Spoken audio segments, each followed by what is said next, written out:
नमस्ते प्यारे बच्चों, कैसे हैं आप सब। उम्मीद है आप सब अच्छे होंगे और घर पर सकुशल होंगे। तो चलिए बढ़ते हैं हम आज की वर्कशीट की तरफ। आज दिन है वीरवार और तारीख है 15 जुलाई 2021। वर्कशीट नंबर है 22A और ये वर्कशीट आपकी हिंदी की वर्कशीट है। तो चलिए, ये वर्कशीट आधारित है पाठ राख की रस्सी पर। तो चलिए करते हैं आज की वर्कशीट। बच्चों, आपने पाठ राख की रस्सी में पढ़ा कि लड़की ने अपनी समझदारी से लोम्पोगार के बेटे की मदद की। एक कहानी आपने कक्षा 3 में पढ़ी थी, बहादुर बिट्टो, याद है आपको। ऐसी और भी कई कहानियाँ आपने पढ़ी या सुनी होंगी जिसमें समझदारी और बहादुरी के किस्से होते हैं। तो चलिए बढ़ते हैं प्रश्न 1 पर।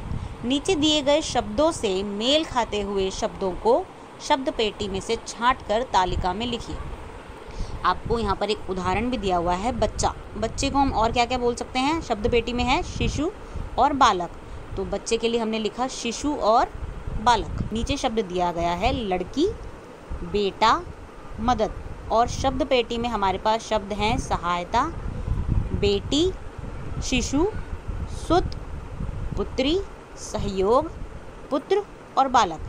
तो आप शिशु और बालक तो पहले से ही लिख चुके हैं। बताइए लड़की को और क्या क्या बोला जाता है। बेटी और पुत्री।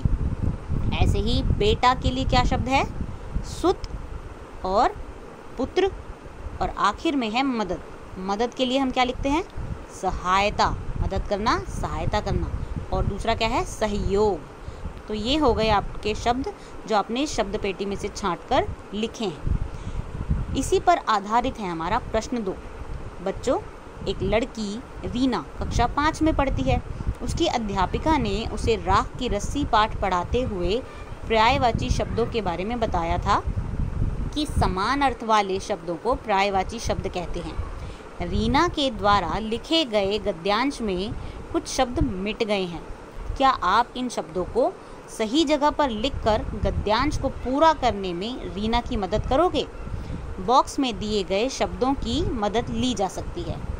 तो आपको यहाँ पर बताया गया है कि एक लड़की है रीना जो 5वीं कक्षा में पढ़ती है और उसकी मैडम ने उनको पाठ राख की रस्सी पढ़ाते हुए पर्यायवाची शब्दों के बारे में बताया। तो पर्यायवाची शब्द क्या हैं, वही शब्द जो समान अर्थ वाले होते हैं। जैसे आपने ऊपर वाली तालिका में लिखा, लड़की के लिए बेटी और पुत्री, तो ये क्या है, तीनों शब्द समान अर्थी शब्द यानी कि पर्यायवाची शब्द। ऐसे ही आपको नीचे एक पैराग्राफ दिया गया है, एक अनुच्छेद दिया गया है जिसमें से कुछ शब्द जो हैं वो गायब हैं। ये गायब हुए शब्द ऊपर पीली रेखा में दिए गए हैं। आपको सही शब्द उसकी जगह पर लिखना है। और हाँ, ये सभी शब्द ब्रैकेट में दिए गए शब्दों का पर्यायवाची हैं।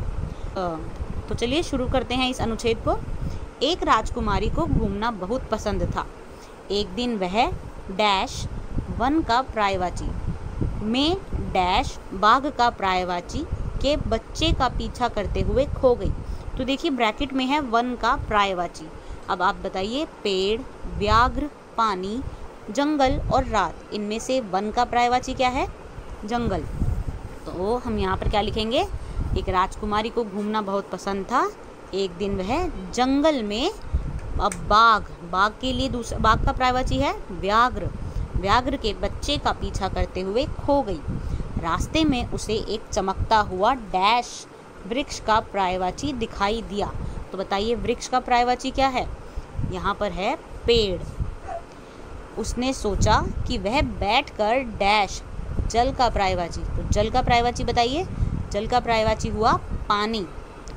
उसने सोचा कि वह बैठकर जल, जल की जगह हम क्या लिखेंगे, पानी पी ले और थोड़ा आराम भी कर ले। वहाँ आराम करते हुए उसे नींद आ गई और जब उसकी आंखें खुली तब तक डैश रात्रि का पर्यायवाची शब्द कौन सा है यहाँ पर, रात हो चुकी थी। तो जब तक उसकी आँख खुली तब तक रात्रि के लिए क्या लिखेंगे हम, रात हो चुकी थी। तो इस तरह से आपने यहाँ पर ब्रैकेट में दिए गए सभी शब्दों का पर्यायवाची शब्द छांट कर इस पैराग्राफ को पूरा किया है। तो बच्चों, आपको ये कार्यपत्रिका मज़ेदार लगी ना। अब झटपट बताइए कि आज की अपनी कार्यपत्रिका में आपने क्या सीखा। ये तो अब आप समझ ही गए होंगे कि आपने क्या सीखा है।